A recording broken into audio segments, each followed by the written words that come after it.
Do you feel like this great resignation process is something that you understand?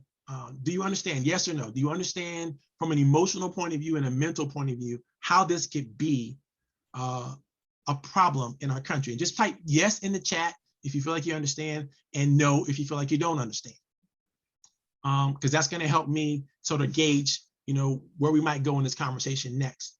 And I want to take a minute to look at, let me see what's going on in the chat here, productivity itself, or financial return on companies. Okay, so I think about things from an economic point of view. When I say productivity, I mean productivity.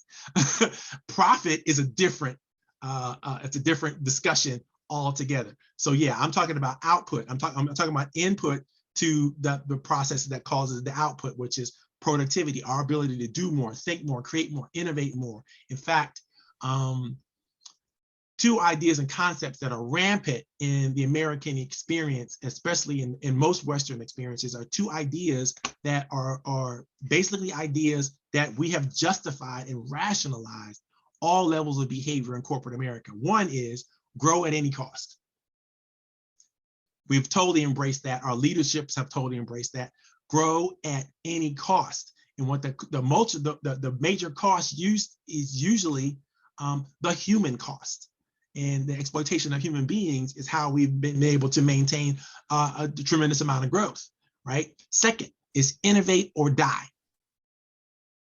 Those two mentalities, grow at any cost, innovate or die, have forced leadership in all of our organizations to do and control behavior in a way that's unacceptable to human beings. And again, that unacceptable behavior is creating a workload that's too important, too difficult to deal with, and without the mental health and support they need. 2, and 3, the feelings of isolation and loneliness. Those are the things that have been exacerbated, and COVID-19 just took it to the next level, just made it that much more difficult for people to do.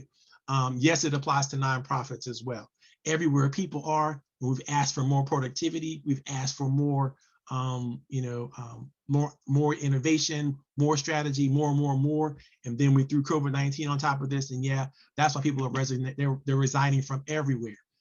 There's no industry that's been safe from the resignation process, because people now have the time. Most people have time at home to rethink what they're doing and why they're doing it. And yes, you're right, Jim. I love this, because again, my economics heart kind of jumps up. It does affect our GNP. It does affect our gross national product. And when we cannot, our gross national product, by the way, is our credit worthiness. If you think about that, is the more we can produce in America, right, the higher level of credit worthiness and trustworthiness our economy is. And then everybody wants to invest in us. But when we have labor problems like we're having right now, right, we have 4 million people resigning on the average of every month, right? That's the number. Then it starts to affect our GDP, our ability to produce and become the world's great producers that we always are and have been. And that something has to happen from a corporate and from a legal and political point of view in order for us to fix that problem. And we can't go back. We're not going back to business as usual. Those of us who think we are, I hope you'll be understanding and willing to accept that we can't wait this out. This is not going to. We're not going to go back to business as usual.